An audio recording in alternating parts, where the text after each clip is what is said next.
dunia ini rusak disebabkan 5 orang yang tidak takut pada Allah. Yang pertama, al-ulama al-mudahinun, orang berilmu tapi tidak dipakai ilmunya untuk mencegah kemungkaran. Yang kedua, az-zuhad, az-zahidur raghib, orang yang zuhud, meninggalkan duniawi tapi sebenarnya dia karena ingin dipuji, bukan karena Allah Subhanahu wa ta'ala.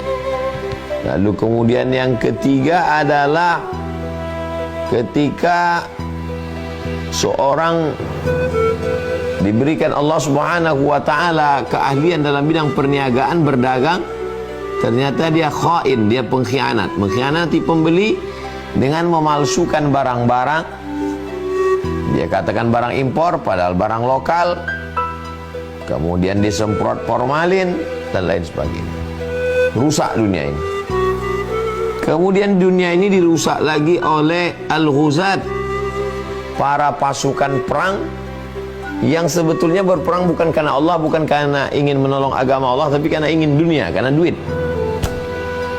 Lalu kemudian al-hakimuz zalim, penguasa yang zalim. Na'udzubillah.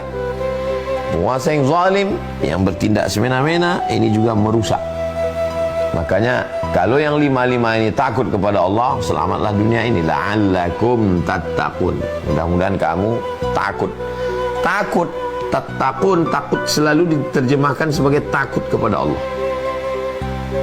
Begini, Nabi mengatakan ittaqin nar walau bisyikki tamrah. Takutlah kamu masuk neraka walaupun dengan setengah kurma. Apa maksud takut masuk neraka setengah kurma? Saya takut masuk neraka. Terus sekedar ngomong gitu aja. Karena saya takut masuk neraka, maka saya berikan sebelah kurma ke mulut sahabat saya. Saya takut kena hujan. Terus kalau takut kena hujan cukup sampai di situ. Karena saya ketakut kena hujan, maka saya beli payung, sedia payung sebelum hujan. Saya takut tidak naik kelas. Terus hanya sekedar saya takut, enggak. Karena saya takut tidak naik kelas, maka saya rajin belajar, saya membaca, setelah itu saya berdoa, saya silaturahim dengan guru-guru. Jadi arti takut di situ bukan takut yang pasif, no action. Takut yang memberikan efek terhadap kehidupan sosial. Kita ngaji di masjid online, ngaji, hubungan kita baik-baik saja. Karena hubungan kita di masjid cerita tentang hari kiamat, cerita tentang puasa. Kapan interaksi sosial kita teruji?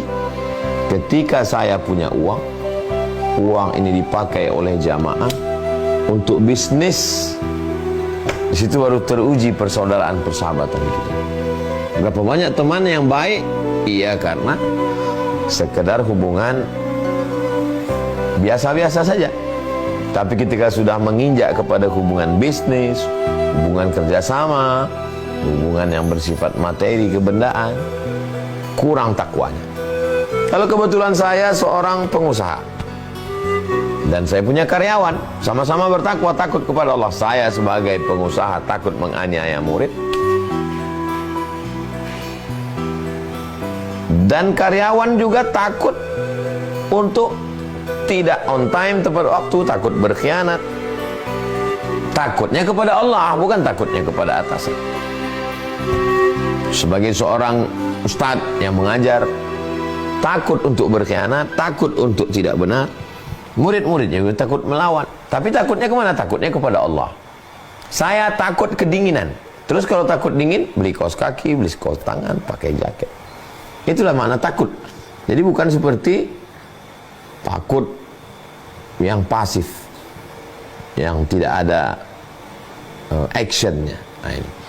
Bahwa ayat terkait Ramadan itu ada 4. Yang diundang hanya orang yang percaya, keyakinan. Lalu kemudian buah dari keyakinan itu ada pengamalan, namanya puasa. Lalu kemudian ada nilai historis sejarahnya, bahwa ini bukan kamu yang pertama, umat-umat sebelum kamu juga puasa. dan ditutup dengan la'allakum tattaqun. Puncak dari puasa itu adalah bukan hebatnya dia berpuasa, tapi bagaimana takutnya dia kepada Allah sehingga tidak menganiaya orang, berbuat adil, amanah dan lain sebagainya.